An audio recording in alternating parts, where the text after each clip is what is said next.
GB News Home and Security Editor Mark White is in Dover on the scene for us. Mark, an astounding figure. Yeah, it's important. It's a milestone figure, and we've reached 10,036 to be precise, a whole month earlier than we did at this point last year. At this point last year, we were just at 7,600 odd, so we are 35% up on last year's figures.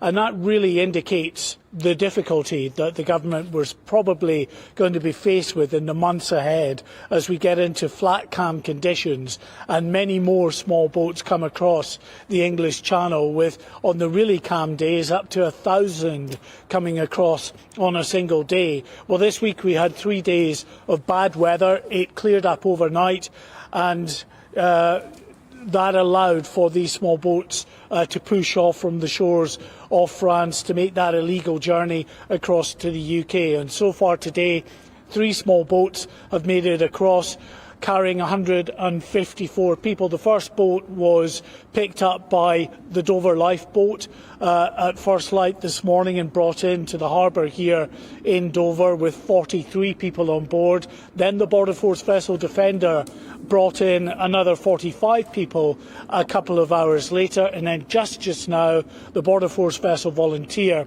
arrived here at the main migrant processing centre in Dover with 66 migrants on board. So that takes it to 10,036 for the year so far.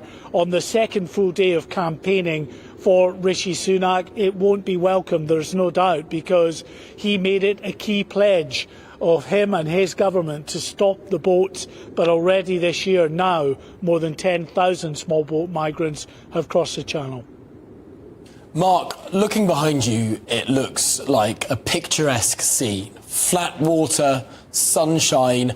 I suppose it feeds into this idea that actually, no matter what the government says, no matter what the government does, no matter what hue the government is made up of, ultimately forces of nature seem to have greater control over these numbers than any policy from any party.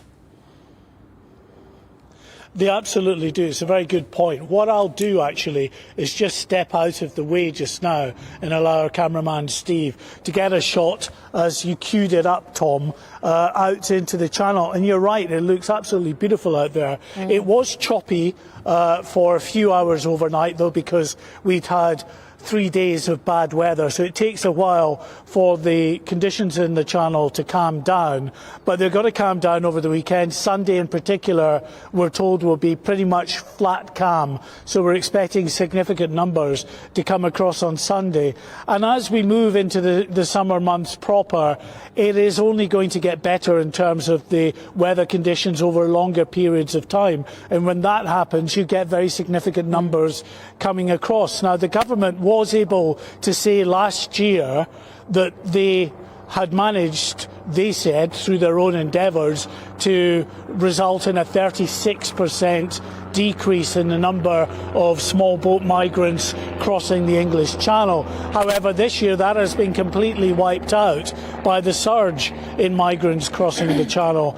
And as we, as I say, get into the better weather, the chances are that that number is only going to be going up very significantly. So by the Prime Minister going to the country on the 4th of July, it does then avoid that very difficult process, potentially, of that migrant surge that we would expect in the summer months. And Mark, yesterday we were talking about Labour's position on all this. We know what the government says. They want this Rwanda plan to work as a deterrent. They say that will lead to the boats stopping. But Labour's position is a little more confused.